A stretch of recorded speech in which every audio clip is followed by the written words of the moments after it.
Hello guys, आप सभी का हमारे यूट्यूब चैनल अपेक्स क्लासेस में स्वागत है। और आज मैं उत्कर्ष शुक्ला आपको बताने वाला हूँ जीके के वेरी इंपॉर्टेंट क्वेश्चंस, जो कि होते तो बिल्कुल बेसिक क्वेश्चंस हैं, लेकिन हम उन क्वेश्चंस को याद करके भूल चुके होते हैं। सो गाइस, आज मैं आपको उन क्वेश्चंस का रिवीजन भी कराऊंगा और उनको याद भी कराऊंगा, तो आप पूरी वीडियो को ध्यान से देखिएगा। और अगर आपने अभी तक हमारे यूट्यूब चैनल को सब्सक्राइब नहीं किया है तो प्लीज़ सब्सक्राइब कर लें और बेल आइकन भी प्रेस कर लें। तो चलिए बिना देर किए आज की वीडियो को स्टार्ट करते हैं। तो गाइस, हमारा पहला क्वेश्चन है कि भारत का राष्ट्रीय गान जन सभा ने कब अपनाया। तो याद रखिएगा कि 26 जनवरी 1950 को हमारे राष्ट्रीय गान जन गण मन को संविधान सभा ने अपनाया था। तो इसका सी ऑप्शन सही होगा। अब आपको संविधान सभा की बात हो रही है तो इसके बारे में कुछ बता दूं कि 26 जनवरी 1950 से हमारे संविधान को लागू किया गया। और हमारा संविधान किसने लिखा? तो हमारा संविधान भीमराव अंबेडकर ने लिखा, और जिसको लिखने में 2 साल 11 महीने 18 दिन लगे। कितना समय लगा? 2 साल 11 महीने 18 दिन लगे। तो याद रखना आप लोग। चलिए अगला क्वेश्चन देखेंगे हम। हमारा अगला क्वेश्चन है कि संसार का सबसे बड़ा महाकाव्य कौन सा है। तो संसार का सबसे बड़ा महाकाव्य महाभारत है। तो याद रखना, इसका ए ऑप्शन सही होगा कि संसार का सबसे बड़ा महाकाव्य महाभारत है। और आप लोग ट्राई करिए कि आप सारे क्वेश्चन आंसर हमारे साथ में याद करते हुए चलें। तो अब हम अगला क्वेश्चन देखेंगे अपना। हमारा अगला क्वेश्चन है, आधुनिक युग की मीरा के नाम से किसे जाना जाता है। तो आधुनिक युग की मीरा के नाम से महादेवी वर्मा को जाना जाता है। तो मीराबाई के बारे में हम लोग जैसा कि जानते हैं कि बहुत अच्छी कवित्री थी, बहुत अच्छे अच्छे से काव्य लिखा करती थी ये। और उसी प्रकार महादेवी वर्मा है, वो आधुनिक युग में बहुत अच्छी कवित्री हैं। तो इसीलिए महादेवी वर्मा को मीराबाई की उपमा दी गई है। अब हम अगला क्वेश्चन देखेंगे अपना। तो हमारा अगला क्वेश्चन है, आधुनिक युग का तुलसीदास किसे कहा जाता है। तो आधुनिक युग का तुलसीदास मैथिली शरण गुप्त को कहा जाता है। तो इसका सी ऑप्शन होगा। याद रखना कि मैथिली शरण गुप्त को आधुनिक युग का तुलसीदास कहा जाता है। अब इनको तुलसीदास क्यों कहा जाता है? क्योंकि ये भी तुलसीदास की तरह बहुत अच्छे कवि थे, बहुत अच्छा काव्य लिखते थे, इसीलिए इनको तुलसीदास जी की उपमा दी गई है। चलिए अब अगला क्वेश्चन देखते हैं अपना। अगला क्वेश्चन है कि विश्व पृथ्वी दिवस कब मनाया जाता है। तो विश्व पृथ्वी दिवस 22 अप्रैल को मनाया जाता है। याद रखना, 22 अप्रैल को विश्व पृथ्वी दिवस मनाया जाता है। और हम लोग 1950 से हर वर्ष विश्व पृथ्वी दिवस मना रहे हैं। अब क्यों मनाते हैं विश्व पृथ्वी दिवस? इसका उद्देश्य क्या होता है? इसका उद्देश्य होता है कि हम अपने वातावरण को अच्छा रखें। अब इस दिन हम लोग करते क्या क्या हैं, कैसे मनाते हैं? तो लोगों को जानकारी देते हैं, लोगों को जागरूक करते हैं कि ज़्यादा से ज़्यादा पेड़ लगाएं, पानी को बर्बाद ना करें। इस प्रकार से लोगों को अवेयर करते हैं। चलिए अब हम अगला क्वेश्चन देखते हैं। संस्कृत व्याकरण का जनक किसे माना जाता है। तो क्वेश्चन है कि संस्कृत व्याकरण का जनक किसे माना जाता है। तो इसका सी ऑप्शन सही होगा, पाणिनि को। तो याद रखिएगा कि पाणिनि को संस्कृत व्याकरण का जनक माना जाता है। चलिए अब अगला क्वेश्चन देखेंगे हम अपना। तो हमारा अगला क्वेश्चन है कि सबसे पुराना वेद कौन सा है। अब वेदों की बात हो रही है तो मैं आपको बता दूं कि हमारे 4 वेद हैं। कितने हैं? 4 वेद हैं। वो कौन कौन से हैं? तो उनमें ये ऑप्शन में जो दे रखे हैं आपको 4, ये हमारे 4 वेद हैं। कौन कौन से हैं? यजुर्वेद है, दूसरा सामवेद है, ऋग्वेद है और अथर्ववेद है। तो ये हमारे 4 वेद हैं, याद रखिएगा। अब क्वेश्चन में पूछा गया है कि सबसे पुराना वेद कौन सा है। तो सबसे पुराना वेद है ऋग्वेद। याद रखना, ऋग्वेद सबसे पुराना वेद है। तो इसका बी ऑप्शन सही होगा। चलिए अब अगला क्वेश्चन देखेंगे हम। तो हमारा अगला क्वेश्चन है, राष्ट्रीय गान जन गण मन के रचयिता कौन है। तो क्वेश्चन में पूछा गया है कि राष्ट्रीय गान जन गण मन को किसने लिखा। तो उसका बी ऑप्शन सही होगा, रविन्द्रनाथ टैगोर। अब रविन्द्रनाथ टैगोर की बात हो रही है तो मैं आपको बता दूं कि बहुत अच्छी रचनाएं लिखते थे। तो इनकी कुछ रचनाएं हैं जैसे कि तोता, द बेबी, काबुलीवाला। तो इनकी कुछ प्रमुख रचनाएं हैं, याद रखना आप लोग। तो रविन्द्रनाथ टैगोर ने हमारे राष्ट्रीय गान जन गण मन की रचना की थी। चलिए अब अगला क्वेश्चन देखेंगे हम। तो हमारा अगला क्वेश्चन है कि भारत की प्रथम महिला माउंट एवरेस्ट विजेता पर्वतारोही कौन थी। तो याद रखिएगा, बचेंद्री पाल। तो इसका ए ऑप्शन सही होगा। तो बचेंद्री पाल जो थी वो भारत की प्रथम महिला माउंट एवरेस्ट विजेता थी। इन्होंने अपने साहस का परिचय दिया और ये भारत की तरफ से सबसे पहले माउंट एवरेस्ट पर चढ़ी थी। तो याद रखिएगा, बचेंद्री पाल चलिए अगला क्वेश्चन देखेंगे हम अपना। तो अगला क्वेश्चन है कि भारत की प्रथम महिला राष्ट्रपति कौन थी? तो इसका ए ऑप्शन सही होगा, श्रीमती प्रतिभा देवी सिंह पाटिल। कौन? श्रीमती प्रतिभा देवी सिंह पाटिल। और गाइस मैं आपको बता दूं, ये क्वेश्चन बिल्कुल बेसिक क्वेश्चन होते हैं, लेकिन हमें अपनी जनरल नॉलेज के लिए पता होना चाहिए, क्योंकि ये ऐसे क्वेश्चन होते हैं जो कोई भी आपसे पूछ सकता है। आपकी बेसिक नॉलेज चेक करने के लिए आपसे कोई भी ये क्वेश्चन पूछ सकता है, तो हमें एटलीस्ट इन क्वेश्चंस को पता होना चाहिए। तो चलिए अब अगला क्वेश्चन देखेंगे।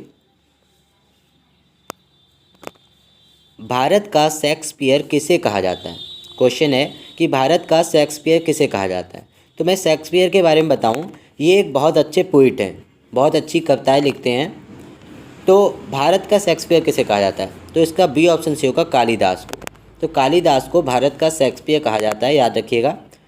तो कालिदास की बात करें तो कालिदास ने भी एक संस्कृत के बहुत विद्वान कवि थे। इन्होंने भी कई रचनाएं लिखी हैं, जैसे अभिज्ञान, शकुंतलम, मेघदूत आदि। ये इनकी कुछ प्रमुख रचनाएं थीं। तो याद रखिएगा कालिदास की प्रमुख रचनाएं कौन कौन सी हैं। तो इनकी उपमा शेक्सपियर से की गई है। चलिए अब नेक्स्ट क्वेश्चन देखेंगे अपना। चंद्रमा पर कदम रखने वाला पहला व्यक्ति कौन है? क्वेश्चन है कि चंद्रमा पर कदम रखने वाला पहला व्यक्ति कौन है? तो इसका ए ऑप्शन सही होगा, नील एल्ड्रन आर्मस्ट्रॉन्ग। कौन? नील एल्ड्रन आर्मस्ट्रॉन्ग। तो नील एल्ड्रन आर्मस्ट्रॉन्ग थे, इन्होंने सबसे पहले चंद्रमा पर पैर रखा था। मतलब चंद्रमा के ऊपर सबसे पहले नील एल्ड्रन आर्मस्ट्रॉन्ग गए थे। अब ये ध्यान रखना कि ये किस देश से थे।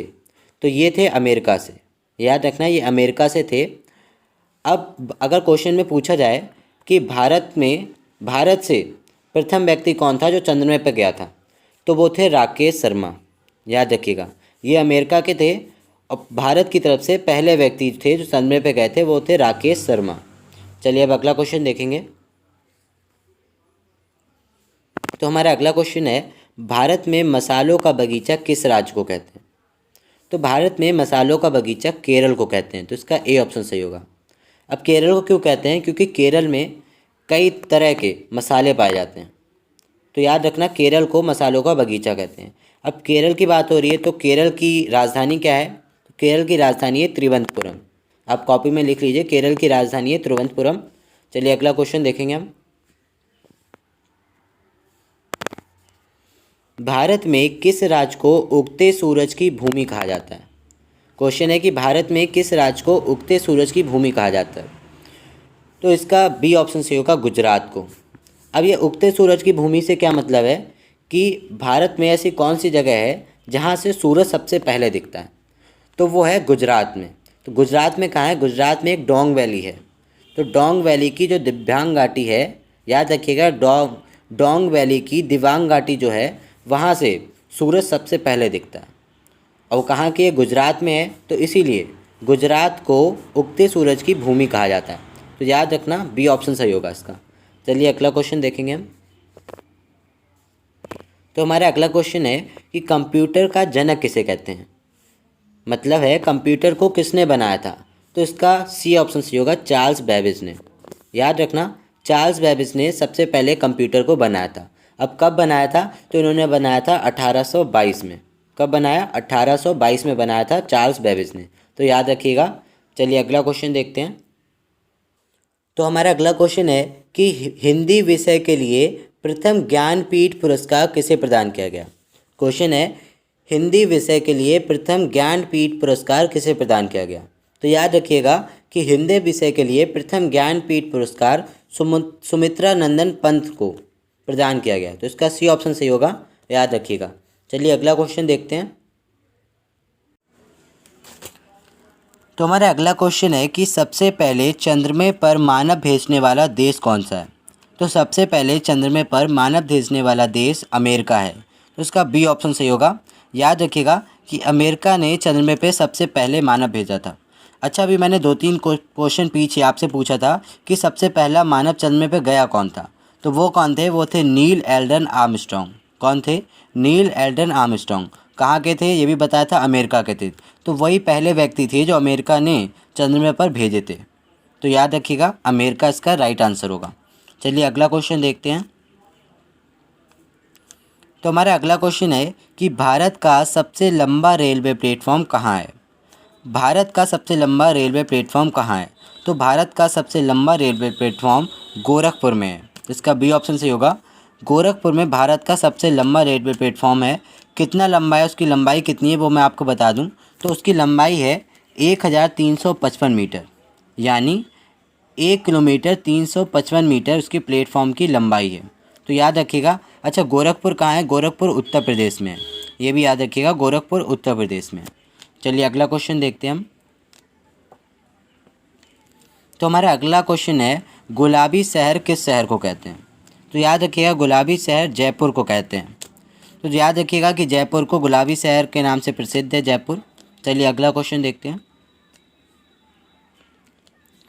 भारत में प्रथम महिला नोबेल पुरस्कार विजेता कौन है। क्वेश्चन है कि भारत में प्रथम महिला नोबेल पुरस्कार विजेता कौन है। तो इसका ए ऑप्शन सही होगा, मदर टेरेसा। तो मदर टेरेसा जो थी, उन्हें भारत में सबसे पहली महिला थी जिन्हें नोबेल पुरस्कार दिया गया। तो याद रखिएगा। अच्छा, मदर टेरेसा की बात करें तो एक समाज सेविका थी और ये समाज सेविका के नाम से प्रसिद्ध भी थी। तो याद रखिएगा।